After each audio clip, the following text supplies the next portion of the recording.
বুধবার পশ্চিম ত্রিপুরা লোকসভা আসনে ভারতীয় জনতা পার্টি মনোনীত প্রার্থী বিপ্লব কুমার দেবের সমর্থনে রাজনগর বিধানসভা কেন্দ্রে এক নির্বাচনী জনসমাবেশ অনুষ্ঠিত হয়। এই সমাবেশে প্রধান বক্তা হিসেবে উপস্থিত ছিলেন রাজ্যের মুখ্যমন্ত্রী অধ্যাপক ড মানিক সাহা। বক্তব্য রাখতে গিয়ে রাজ্যের মুখ্যমন্ত্রী অধ্যাপক ড মানিক সাহা বলেন, 2018 সালে ত্রিপুরা রাজ্য থেকে কুশাসনকে সরিয়ে ভারতীয় জনতা পার্টি ও আইপিএফটি সরকার প্রতিষ্ঠিত হয়েছিল প্রধানমন্ত্রী নরেন্দ্র মোদীর কারণে।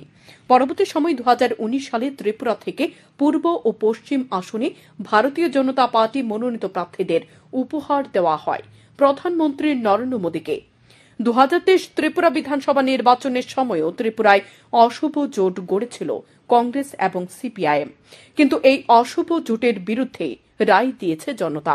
প্রধানমন্ত্রী নরেন্দ্র মোদীর মার্গদর্শনকে মেনে চলার কারণে দ্বিতীয়বারের মতো বিজেপি আইপিএফটি সরকার প্রতিষ্ঠিত হয়েছে ত্রিপুরায়।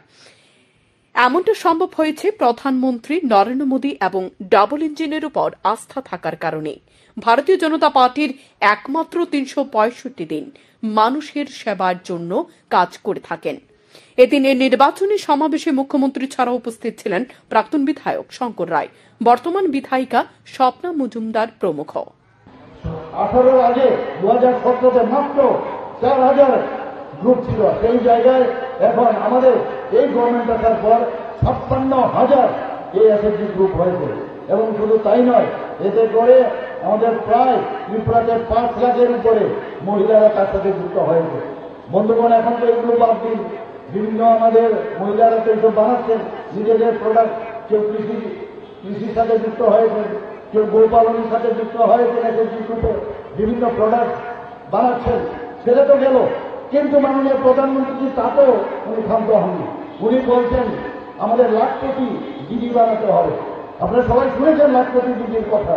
ত্রিপুরাতে আপনারা শুনলে খুব খুশি হবেন, কতজন লাখপতি দিদি হয়েছে?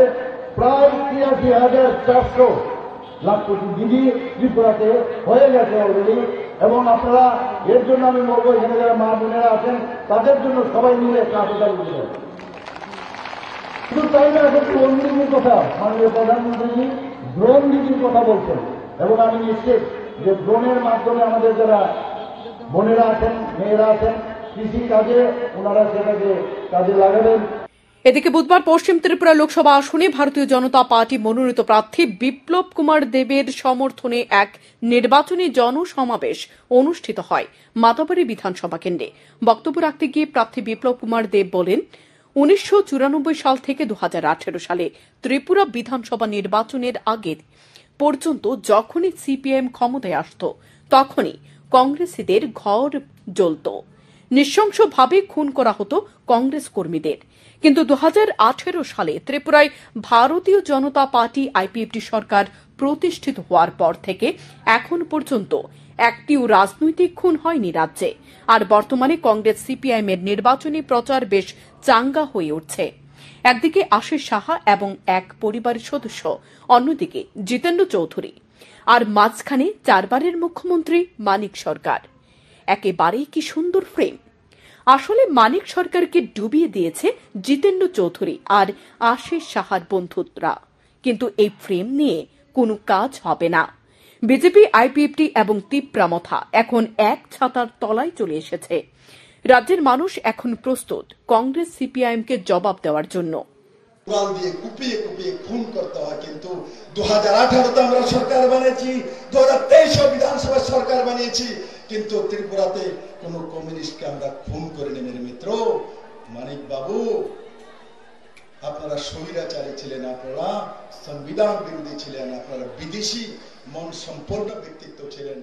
আর শেষকালে আমি আপনাকে গুণীগুচ্ছ করবো না, আপনাকে আমি এখনো শ্রদ্ধা করি, 4 বারের মুখ্যমন্ত্রী ছিলেন। আপনার শেষ দুবাই লাইছে জিতেন চৌধুরী আর আশিস শাহ বন্ধুরা, এদের দুইখানে মাঝখানে দেখি মানিক সরকার বয়, এদিকে আশিস সাহা আর এদিকে বর্মনবাড়ির লিডার। ফটোটা দেখো না, কত সুন্দর ফটো। देखो फोटो याद करो, हमारा प्रद्योत किशोर मानिक को एक फोटो के बारे में हम बोल रहे हैं, जो मिडिल में मानिक सरकार, इस तरफ बर्मनबाड़ी का वो आदमी नाम बोलने की इच्छा नहीं करा, और इस तरफ आशीष शाह। क्या फोटो है! इसी के लिए यहाँ त्रिपुरा में राजनीति करते थे, इसी के लिए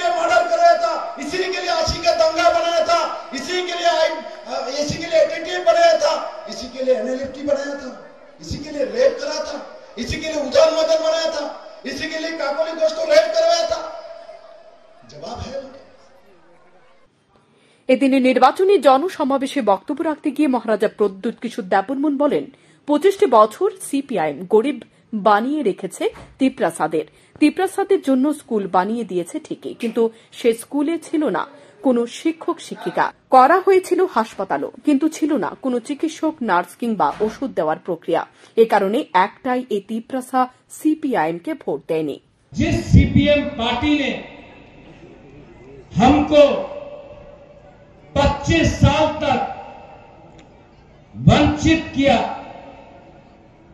क्योंकि हमने उनको वोट नहीं दिया तो उन्होंने हमें गरीब रखा, क्योंकि हमारा वोटर आईडी कार्ड में सीपीएम का ठप्पा नहीं था तो हमको नौकरी नहीं मिला।